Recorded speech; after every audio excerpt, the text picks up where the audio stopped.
السلام علیکم فرینڈز، آج کی تازہ خبر کے ساتھ سعودی نیوز ٹی وی چینل میں آپ سب کو خوش آمدید کہتی ہوں۔ آج کی ویڈیو میں بہت ہی امپورٹنٹ ٹاپک آپ لوگوں کے ساتھ شیئر کر رہی ہوں۔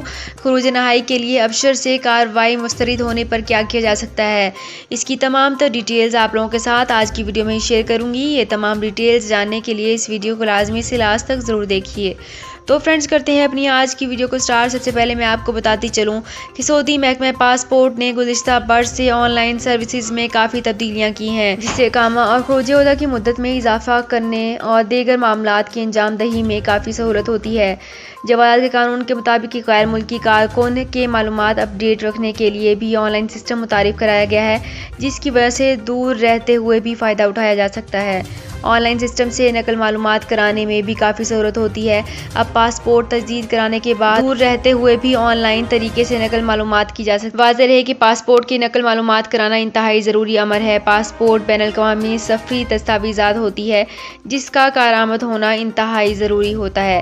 امیگریشن قانون کے تحت کارکن کی تجدید شدہ پاسپورٹ کی تفصیلات، جس میں سے پاسپورٹ کے اجرا اور ایکسپائری تاریخ اور تجدید کیے جانے کے بعد مقامات میں شامل کیے جاتے ہیں۔ ابشر پلیٹ فارم پر توسل سروس کے ذریعے پاسپورٹ کی تفصیلات بآسانی اپڈیٹ کرائی جا سکتی ہیں۔ ابشر پلیٹ فارم پر توسل سروس کے ذریعے پاسپورٹ کی تفصیلات بآسانی اپڈیٹ کرائی جا سکتی ہیں، جس کے لیے کارکن کے پرانے اور نئے پاسپورٹ کے علاوہ اقامہ کارڈ کو اسکین کر کے ایک ہی فائل میں اپلوڈ کیا جاتا ہے۔ خیال رہے کہ اسکین فائل ایک ہی ہو جس میں مذکورہ بالا تینوں چیزیں شامل ہوں۔ الگ الگ فائل اپلوڈ نہیں کی جا سکتی۔ بعض لوگ یہ غلطی کرتے ہیں اور ہر فائل علیحدہ علیحدہ اپلوڈ کر دیتے ہیں۔ واضح رہے کہ خروج نہائی یعنی فائل ایگزٹ لگانے کے بعد کارکن کو 60 روز کی مہلت دی جاتی ہے، تاکہ اس عرصے میں اگر وہ چاہیں تو اپنے معاملات مکمل کر سکتے ہیں۔ تو فرینڈز، یہ تھی میری آج کی ویڈیو۔ ہوپ آپ کو یہ ویڈیو پسند آئی ہوگی۔ اگر آپ کو یہ ویڈیو پسند آئی ہے تو ہمارے چینل کو سبسکرائب، لائک اینڈ شیئر کر لیجئے۔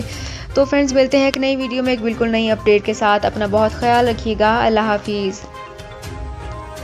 سعودی عرب میں مقیم غیر ملکیوں کے لیے بہت بڑی خوشخبری آ گئی ہے۔ اب کوئی بھی شخص جو اپنے ملک جانا چاہتا ہے اور اس کا اقامہ ایکسپائر ہو یا اقامہ ویلڈ ہو، شرکہ بند ہو، مسسہ بند ہو یا کفیل چھٹی نہ لگا رہا ہو یا کوئی بھی مسئلہ ہو، تو آپ ہمارے ساتھ رابطہ کریں۔ ہم انشاءاللہ آپ کو 3 دن کے اندر اندر ایمبیسی کے ذریعے آپ کا خروج لگا کر آپ کو آپ کے ملک واپس بھیج دیں گے۔ کوئی بھی انڈین، پاکستانی، نیپالین، بنگلہ دیشی، سری لنکن یا کسی بھی ملک کا ہو، وہ آسانی سے بغیر کسی پریشانی کے اپنے ملک واپس جا سکتا ہے۔ جی ہاں، اسکرین پر آپ کے سامنے جو نمبر شو ہو رہا ہے، اس پر آپ کانٹیکٹ کریں۔ انشاءاللہ 3 دن کے اندر اندر آپ کو آپ کے ملک واپس بھیج دیا جائے گا۔ مطلوب کیس والے رابطہ نہ کریں۔ شکریہ۔